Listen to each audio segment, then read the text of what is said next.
Hello guys, আমি এখন যাচ্ছি লালবাগের জন্য উদ্দেশ্যে। আপনারা সাপোর্ট করবেন।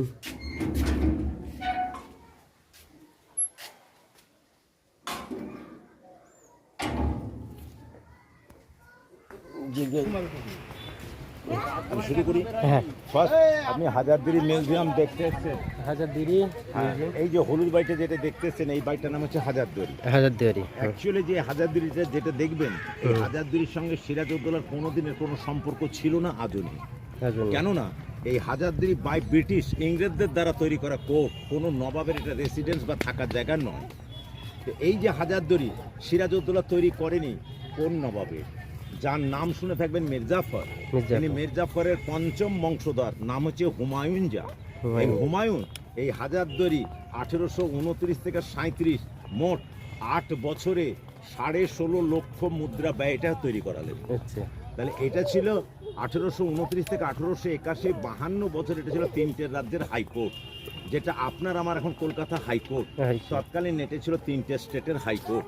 তাহলে এটা কোর্ট, হাজারদুয়ারির নাম কেন? এই হাজারদুয়ারি কোর্ট, অথচ এর নাম হাজারদুয়ারি। পুরো বাড়িটা 12 বিঘে ঘরের ভেতরে যখন ঢুকবেন, এই 12 বিঘে ঘরের ভেতরে মোট 1000টা দরজা আছে। 1000টা দরজার মধ্যে 900 দরজা হচ্ছে আসল কাঠের, 100 দরজা হচ্ছে নকল চুন সুরকি। 900 আর 100 সর্বমোট 1000 হলো। এই 1000টা দুয়ারের জন্য আপনারা দুজন এই বাড়িটাকে হাজার দুয়ার বলে নামকরণ করলেন। হাজারদুয়ারি 1000টা দুয়ারের জন্য। হাজারদুয়ারির অ্যাকচুয়াল নাম জানেন না আপনারা? জেনে নিন। হাজারদুয়ারির আসল নাম হচ্ছে বড় কুঠি। এই কুঠিতে সেই সময় উচ্চপদস্থ ইংরেজ কর্মচারী আসতো, অফিসিয়াল কাজকর্ম করতো, রেভিনিউ বিক্রয় এবং আনন্দ উল্লাস করতো। আনন্দ উল্লাসের একটা বড় কুঠি, কোনো নবাবের এটা বাসস্থান নয়। ইংরেজদের তৈরি করা কোর্ট, কোনো নবাবের এটা রেসিডেন্স নয়। তাহলে আপনি তো এতদিন মাথায় রেখেছেন এটা সিরাজের। সিরাজের যেটা ছিল সেটা আপনাকে ব্রিটিশ ইংরেজদের তৈরি করতে, ওখানে লেখাই আছে বাই ব্রিটিশ রয়্যাল কোর্ট লেখাই আছে। তাহলে এটা যদি কোর্ট হয় তাহলে এটা সিরাজের নয়। তাহলে সিরাজের সঙ্গে সম্পর্ক কতদিনের? সিরাজ মারা গেছেন 1757 সালে, আর হাজারদুয়ারি তৈরি হয়েছে 1829 সালে। তাহলে সিরাজ মারা যাবার 72 বছর পরে হাজারদুয়ারি, এটা সিরাজের নয়। সিরাজের যে বাড়িটা দেখতেছেন তার অ্যাকচুয়াল বাড়িটার নাম হচ্ছে হাজার দরবার ওরফে হীরা ঝিল, যেটা মানে আপনার 22 একর অর্থাৎ 66 বিঘের উপরে জমির উপরে ছিল সিরাজের আসল বাড়ি হীরা ঝিল, হিরে পান্না দিয়ে। তাহলে আপনি এসছেন হাজার দরবার দেখতে সিরাজের, 72 বছর পর যাচ্ছেন দেখে হাজারদুয়ার মির্জাফরের। জানতেন যদি এটা সিরাজের মির্জাফরের তাহলে আসতেন না, কারণ সিরাজকে ভেবেই আজকে মুর্শিদাবাদে আসা। তাহলে এটা কোর্ট। এবার আমি শুরু করি। আপনার ব্যাকে দেখুন পিছনে এই ঘড়িটাকে বলা হতো ঘড়ি ঘর বা ক্লক টাওয়ার। এই যে আমরা সচরাচর ঘড়িটা ব্যবহার করি কেন? সময় দেখার জন্য। তো এটা কোর্ট। তখনকার দিনে এখানে বিচার যখন হতো 3টে স্টেটের বিচার হতো। কোন 3টে? বাংলা, বিহার, উড়িষ্যা। তাহলে আমাদের বাংলার রাজধানী হচ্ছে কলকাতা, বিহারের পাটনা, উড়িষ্যার ভুবনেশ্বর। 3টে রাজ্যের লোক এই কোর্টে আসতো ছুটে বিচার চাইতে, কারণ এটা অ্যাকচুয়াল কোর্ট। তাহলে এটা কোর্ট, কোনো নবাব থাকতো না। তাহলে এটা কোর্ট থেকে হাজারদুয়ারি নাম হচ্ছে 1000টা দুয়ারের জন্য। তো এই ঘড়িটা যখন কোর্টের নবাব আসতো বিচারে, এই ঘড়িটাকে ফলো করে বিচার শুরু করতো, শেষ করতো। ঘড়িটা 54 বছর বন্ধ ছিল, আজ মাস 3 হলো এই বন্ধ ঘড়িকে আবার চালিয়ে দিয়েছে। এখন 4:10 ঘন্টা বাজবে, 4টার সময় ঘন্টা বাজবে। এটা চলমান ঘড়ি এখন চলে। পিছন দিকে দেখুন একটা সাদা যে বড় বাড়ি। এই বাড়িটা আপনাকে যদি জিজ্ঞাসা করে আমাদের বঙ্গ অর্থাৎ বাংলার মধ্যে সবচেয়ে বড় বাড়ি কোথায়, আপনি কি উত্তর দেবেন? আপনার জানা নেই? তাহলে বাংলার মধ্যে সবচেয়ে বড় বাড়ি হচ্ছে আমাদের মুর্শিদাবাদের ইমাম বাড়ি। এই ইমাম বাড়িটা চতুর্দিকে স্কোয়ার, চতুর্দিকে 207 মিটার, যেদিকে মাপবেন স্কোয়ার। এই ইমাম বাড়িটা কোন পারপাসে খোলা থাকে? মুসলিমদের দেখবেন একটা মাস আসে যেটা আপনারা ভালো করে জানেন, মহরম। আরবির প্রথম মাস, শেষ হচ্ছে জিলহজ যেটা শেষ মাস। তো মহরম মাসে যখন চাঁদ ওঠে, সব পরিবারে ওই চাঁদ যেদিন উঠবে 1 তারিখ থেকে 9 তারিখ এই বাড়িটাতে আসতে পারবেন। আর ওই 9 দিন আপনারা প্রত্যেকে সুস্থভাবে থাকতে পারবেন। এই যে 9 দিন আপনারা আসবেন, ছেলে মেয়ে থাকবেন কিন্তু আলাদা। আপনি ছেলে আলাদা, মেয়ে আলাদা, কারণ ধর্মস্থানে ছেলে মেয়ে বউ যেই হোক থাকতে দেবে না। কারণ ওই 9 দিন একদিকে মেয়েরা, একদিকে ছেলেরা গেস্ট হাউস, মুসাফিরখানা। মিডিল পোর্শনটা হচ্ছে ধর্মীয় স্থান, ধর্ম পালনের জন্য।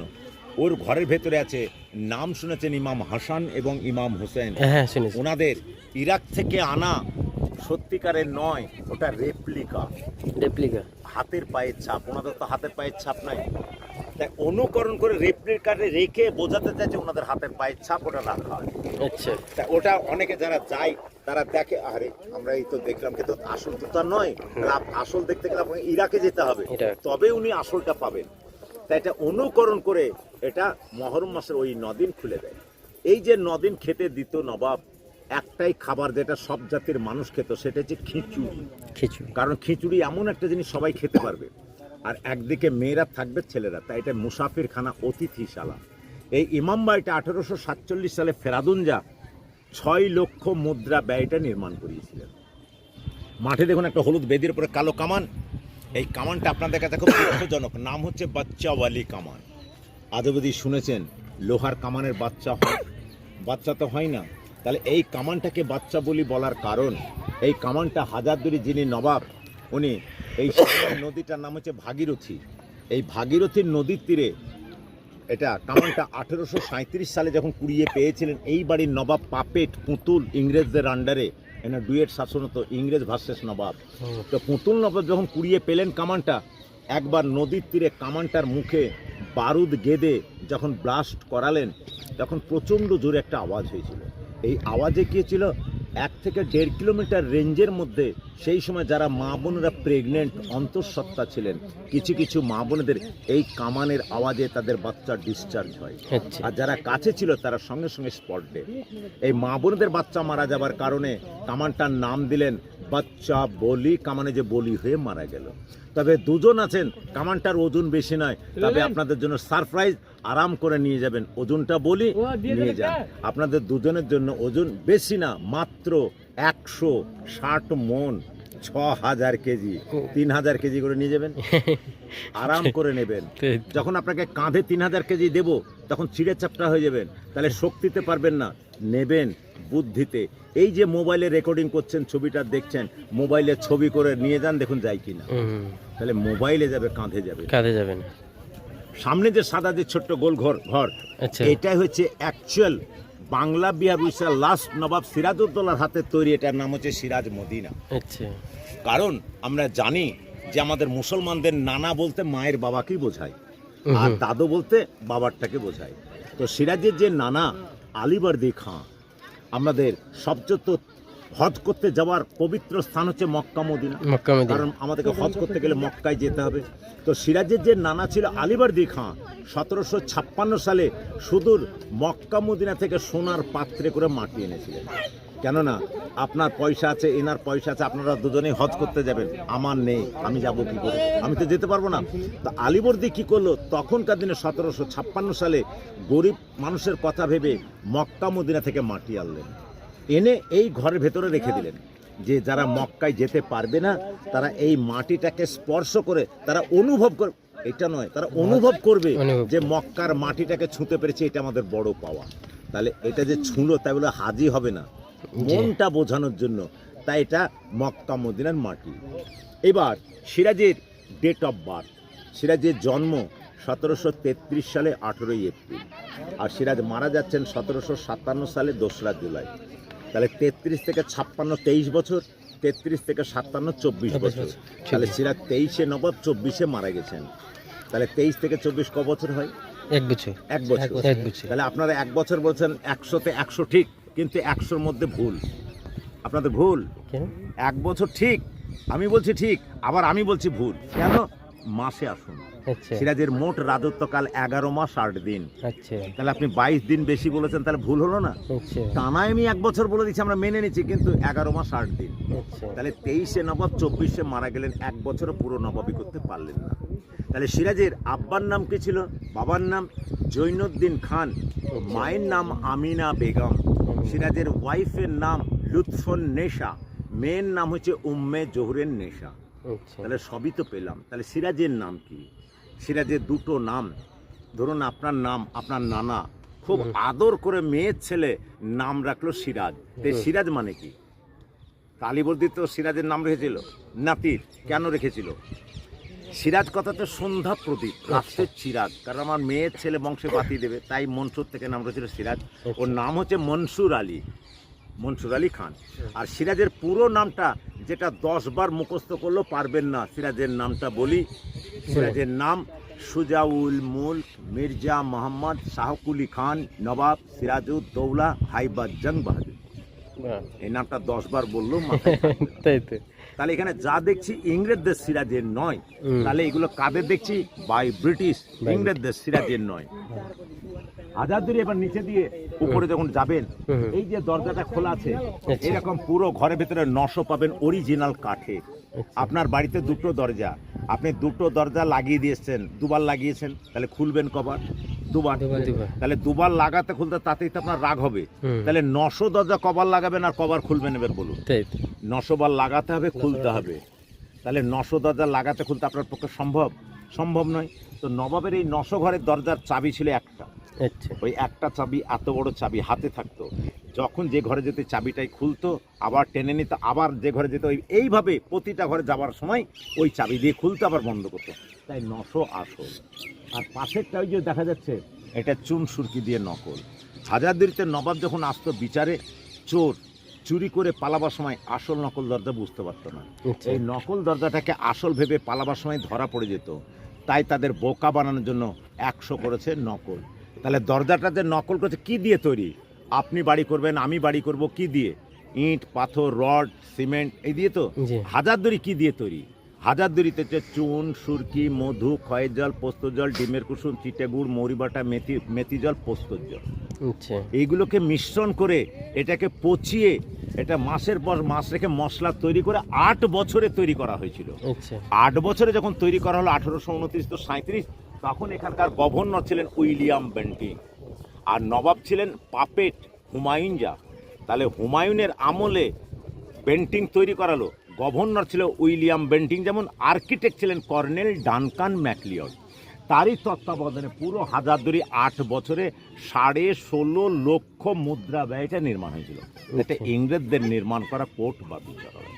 তাহলে এখানে যা দেখছি মির্জাফর সিরাজের নয়। সিরাজের আসল বাড়ি ছিল নদীর ওপারে, যেটা হীরা ঝিল, হাজার দরবার। 1756 to 57 নদীর ওপারে বাংলা, বিহার, উড়িষ্যা 3টে রাজ্যের বসে বিচার করতে, যেটা এখন মুর্শিদাবাদ রাজধানী ছিল, এখন আমাদের কলকাতা। আমাদের পশ্চিমবঙ্গের এখন রাজধানী কলকাতা। সিরাজের ওপারে বাড়িটা ছিল বাংলা, বিহার, উড়িষ্যার রাজধানী মুর্শিদাবাদ। তাহলে ওই যে রাজধানী মুর্শিদাবাদ হাজার হাজার লোককে নিয়ে দরবার করতে, বাড়িটা কি হলো? Battle of Palashi. এই পলাশির যুদ্ধে মির্জাফরের কারণে যখন সিরাজ হেরে গেল, সিরাজের তৈরি করা হাজার দরবার অ্যাকচুয়াল যেটা দেখতে এসছেন সিরাজের বাড়ি হীরাঝিল, ক্লাইভ কামান দ্বারা বাড়িটাকে ভেঙে জাহাজ মাল লোড করে তারা নিয়ে চলে যায় কলকাতা ফোর্ট উইলিয়াম। আপনার আমার নলেজে দেয় সিরাজের হাজার দরবার যেটা দেখতে এসছেন মুর্শিদাবাদে, সিরাজের আসল নদীতে ডুবে গেছে। সিরাজের বাড়ি ডুবে যাবার 72 বছর পর সব মির্জাফরকে দেখে যাচ্ছেন, একটাও সিরাজের পেলেন না। তাই এবার ঢুকবেন, এবার নিজের মোবাইল বন্ধ করে এবার চলুন প্রবেশ। আচ্ছা, আপনার নামটা? আমার নাম হাসিমুল হক। আপনারা দেখলেন আমাদের যে গাইড, সে গাইড আপনার অনেক কিছু মানে খুব সুন্দরভাবে বোঝালো আর কি। তো এটা খুব ভালো লাগলো। তো আপনারা আগে এই ব্লগটা দেখতে থাকবেন। তো আশা করি আপনাদেরকে এই ব্লগে ভালো লাগবে। আর আমাদের গাইড এখন নিয়েছে, কিন্তু ভিতরে মোবাইল নিষেধ। 7 ফুট 2 ইঞ্চি লম্বা, তবেই তো 5 ফুট তলবারটা উনি চালাতেন। ওই যে তলবারটা দেখছেন, পলাশির যুদ্ধে যখন সিরাজ হেরে গেলেন, তখন সিরাজকে যে চাকুটা দিয়ে মারা হয়েছিল, তা মুর্শিদাবাদ সিরাজের বডিটাকে 8টা টুকরো করে হাতির পায়ে করে ঘোরানো হয়েছিল। কে ঘুরিয়েছিল? ক্লাইভ। কেন ক্লাইভ এই কারণে ঘোরালো, তোমাদের বাংলা, বিহার, উড়িষ্যার নবাবের আমার বিরুদ্ধে গেছে, তার পরিণামটা দেখো। অতএব তোমরা পরবর্তীতে এই রকম সাহসী তারা দেখেও না আমাদের। হ্যালো, আপনারা দেখেন তো মানে ভিতর হাজারদুয়ারির ভিতর থেকে দেখে চলে এলাম আর কি। তা ভিতরে মোবাইল অ্যালাউ না, তার জন্য আর কি। এই দেখেন